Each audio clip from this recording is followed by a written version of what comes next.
Good morning. It's James. Hey, it's so good to see you today. Thank you for your time. Thank you for your energy. I'm deeply grateful to have the honor and the blessing of laying eyes on you. And I do hope and pray that this message finds you and all the people that you love peaceful, thriving, and very, very well.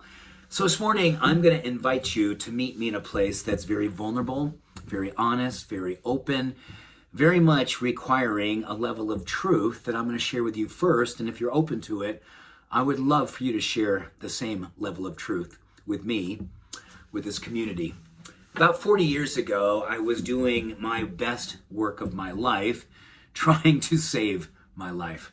It's the best work of my life because I was struggling so deeply with addiction, alcoholism, depression, anxiety, purpose.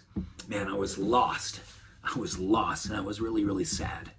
And amidst all that struggle, I remember every now and then picking up, I'll call them kind of like the first versions of self-help books, spiritual books, books that spoke a little bit about personal development. And during high school, I dabbled reading things from Maslow that I was required to read, self-actualization things. And I remember reading something from Hugh Prather, who wrote a book called Notes to Myself. I found that book profound. It was really good for me because I was just starting out, kind of searching. And I was searching in a really, really dark time. And these books give me a little bit of light and glimpses into possibility. And then one of these books I was reading asked a question. And it was two questions, actually. One question was on one page, and it was simply this. What's the number one thing that you could start doing right now that would have the most positive impact on your life? The page next to it was, what's the number one thing you could stop doing right now that would have the most positive, profound effect on your life? And for me, it was the same answer. I could start becoming sober and stop drinking and drugging. That was it for me.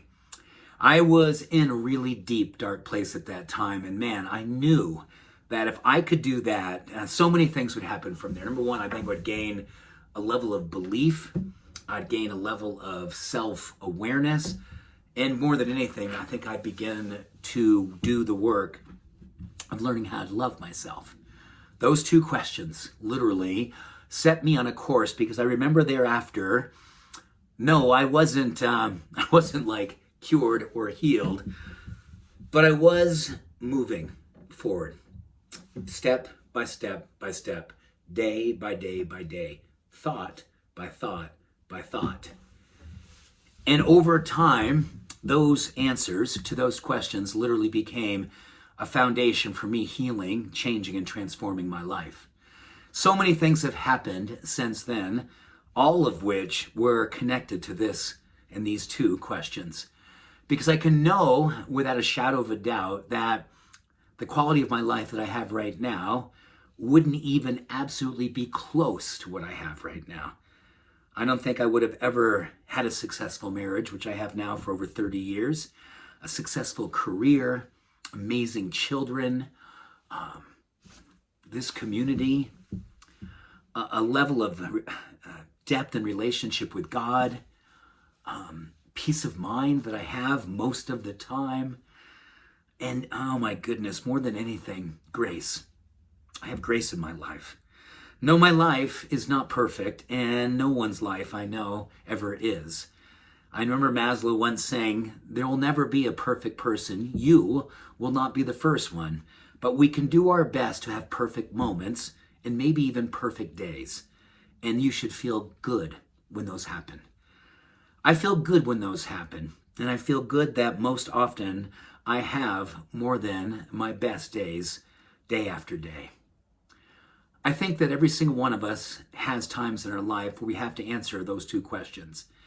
And if we're willing to answer them honestly, with a level of soulfulness, a level of authenticity, and deep vulnerability, and then more importantly, not just answer them, live our answers, we can predict a profound change in our life. Transformation that really absolutely only can happen when we lean into those two questions and answer them with all of our heart, and then do the great work, which is living those answers day after day after day.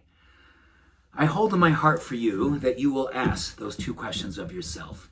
What is the number one thing you could start doing today that would profoundly change your life? What's the number one thing you could stop doing today that would profoundly change your life?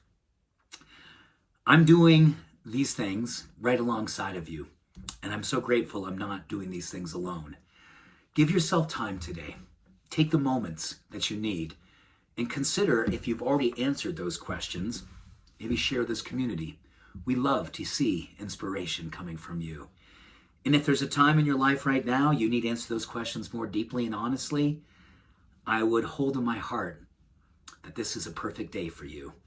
I pray this is the day you get a chance to answer both of those questions with all of your heart and expect a predictable transformation to happen to you too.